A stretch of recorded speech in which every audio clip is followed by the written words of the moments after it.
Hi friends, welcome back to my channel. இன்னைக்கு என்ன recipe பார்க்க போறேன்னா ஒரு சூப்பரான டெசர்ட் ரெசிபி தாங்க. கண்டிப்பா நீங்களும் இத வீட்ல ட்ரை பண்ணி பாருங்க. உங்ககிட்ட சேமியா இருந்துச்சுன்னா கண்டிப்பா இந்த சூப்பர் டெலிஷியஸான க்ரீமியான சேமியா கஸ்டர்ட் ரெசிபியை நீங்கள் ட்ரை பண்ணி பாருங்கள். இதில் ஃப்ரூட்ஸ் நட்ஸ் எல்லாம் ஆட் பண்ணியிருக்கோம். ஸோ குட்டீஸுங்களுக்கெல்லாம் ரொம்ப பிடிக்கும். ஸோ இந்த ரெசிபி ரொம்ப சிம்பிள் அண்ட் ஈஸி தாங்க. ஸோ கண்டிப்பாக நீங்களும் ட்ரை பண்ணி பாருங்கள். அதுக்கு முன்னாடி என் சேனலை யாரும் சப்ஸ்கிரைப் பண்ணலைன்னா கைண்ட்லி சப்ஸ்கிரைப் பண்ணிக்கோங்க. அப்படியே பக்கத்தில் இருக்க பெல் ஐக்கானையும் டர்ன் ஆன் பண்ணிக்கோங்க. அப்போ தான் நான் போடுற வீடியோஸ் எல்லாம் உங்களுக்கு உடனுக்குடன் வரும்.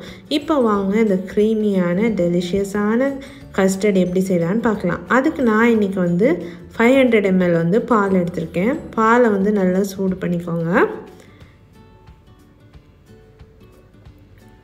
ஃபுல் ஃபேட் மில்க் எடுத்திங்கன்னா ரொம்ப டேஸ்ட்டாக இருக்கும், இல்லைனா கூட நோ ப்ராப்ளம்.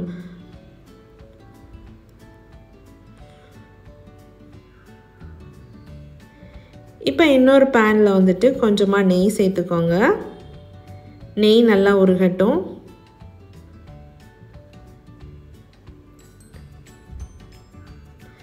நெய் உருகினதும் அதில் ஒரு அரை கப் சேமியா சேர்த்துக்கோங்க. சேர்த்துட்டு இந்த சேமியாவை நல்லா வறுத்துக்கோங்க. நல்லா கோல்டன் ப்ரௌன் கலர் வரணும், அந்த அளவுக்கு வறுத்து எடுத்துக்கோங்க.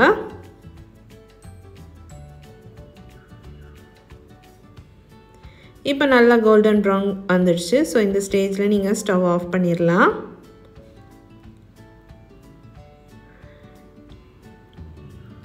நெக்ஸ்ட் கஸ்டர்டை ரெடி பண்ணிக்கோங்க. அதுக்கு ஒரு பவுலில் 2 டேபிள் ஸ்பூன் கஸ்டர்ட் பவுடர் எடுத்துக்கோங்க. நான் வெண்ணிலா ஃப்ளேவர் எடுத்திருக்கேன். கஸ்டர்ட் பவுடர் ஆட் பண்ணிக்கோங்க. இதை நம்ம பால் இல்லைனா தண்ணி ஊற்றி நல்லா டைல்யூட் பண்ணி எடுத்துக்கலாம்.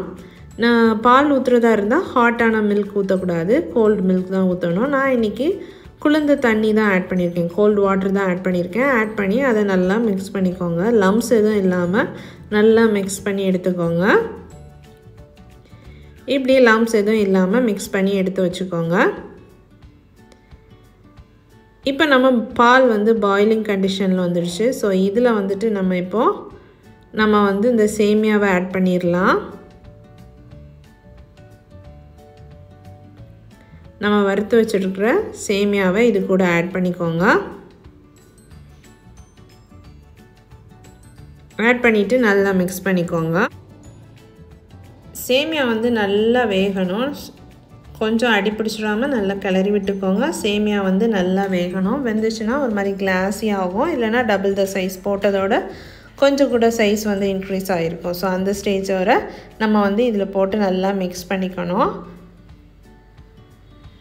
சேமியா வேகாமல் இருந்துச்சுன்னா டேஸ்ட்டாக இருக்காது. ஸோ இப்போ பார்த்திங்கன்னா நம்மளோட சேமியா நல்லா வெந்துடுச்சு.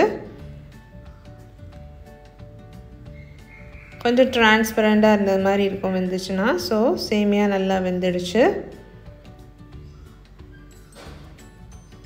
இந்த ஸ்டேஜில் இதில் நம்ம ஒரு 1/4 கப் சுகர் ஆட் பண்ணிக்கலாம். நான் சுகர் இன்றைக்கி கம்மியாக தான் ஆட் பண்ணுறேன். உங்களுக்கு கொஞ்சம் கூட ஸ்வீட்னஸ் வேணுன்னா எக்ஸ்ட்ரா ஆட் பண்ணிக்கோங்க.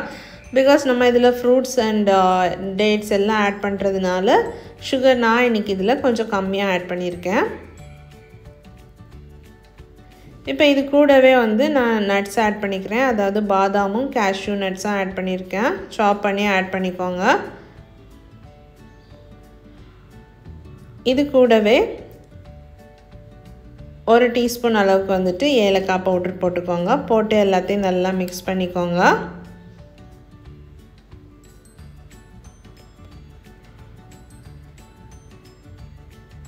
இப்போ நம்ம ரெடி பண்ணி வச்சுருக்கிற கஸ்டர்ட் அதில் சேர்த்து நல்லா கிளறிக்கோங்க. லம்ஸ் எதுவும் இல்லாமல் நல்லா மிக்ஸ் பண்ணி எடுத்துக்கோங்க. ஒரு 5 மினிட்ஸ் விட்டுங்கனாலே கஸ்டர்ட் நல்லா வெந்துடும். இப்போ பார்த்திங்கன்னா கஸ்டர்டும் நல்லா குக் ஆகிடுச்சு. இந்த ஸ்டேஜில் ஸ்டவ் ஆஃப் பண்ணிவிட்டு இதை கூல் பண்ண வச்சுக்கோங்க.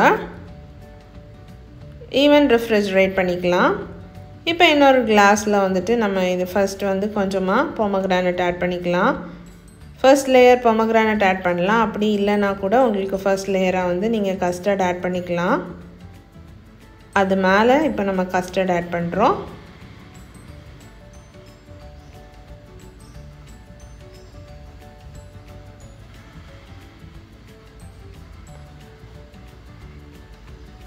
இதில் இல்லைன்னா இப்போ பொமக்ரானட் வந்துட்டு நமக்கு லேயர் அப் பண்ணுற டைம் நல்லா தெரியணும்னா ஃபஸ்ட்டு வந்து கஸ்டர்ட் ஆட் பண்ணிவிட்டு அது கூட வந்துட்டு மேலே பொமக்ரானட் ஆட் பண்ணிக்கோங்க.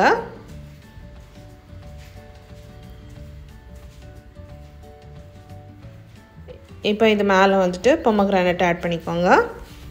உங்கள்கிட்ட என்ன ஃப்ரூட்ஸ் இருக்குதோ அதை ஆட் பண்ணிக்கலாம். சீசனல் ஃப்ரூட்ஸ் எல்லாம் ஆட் பண்ணலாம். மேங்கோ இருந்துச்சுன்னா மேங்கோ ஆட் பண்ணிக்கோங்க. என்ன ஃப்ரூட்ஸ் இருந்ததோ அதை ஆட் பண்ணிக்கலாம்.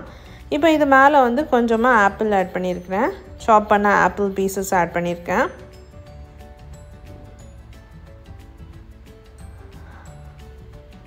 அது கூடவே பனானா ஆட் பண்ணியிருக்கிறேன். ஸ்லைஸ் பண்ண பனானா. இப்போ அகெயின் வந்து லேயர் அப் பண்ணிக்கோங்க. அகெயின் கஸ்டர்ட் ஆட் பண்ணிக்கோங்க.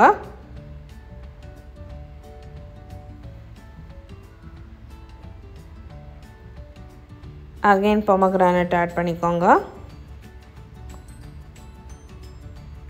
ஆப்பிள், பனானா,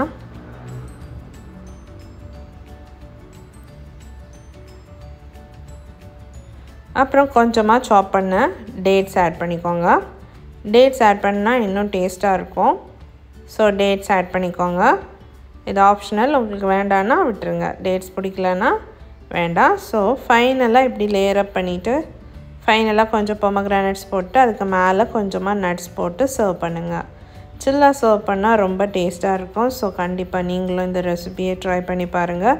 ரொம்ப சிம்பிள் தாங்க. உங்ககிட்ட சேமியா, பால், கஸ்டர்ட் இந்த 3 இருந்துச்சுன்னா நம்ம குயிக் அண்ட் ஈஸியாக இந்த டெசர்ட்டை செஞ்சிடலாம். இந்த அக்கேஷனுக்கும் ரொம்ப டேஸ்டியாக இருக்கும். குட்டீஸுங்களுக்கெல்லாம் ரொம்ப பிடிக்கும். ஸோ கண்டிப்பாக இந்த ரெசிபியை உங்கள் வீட்டில் ட்ரை பண்ணி பாருங்கள்.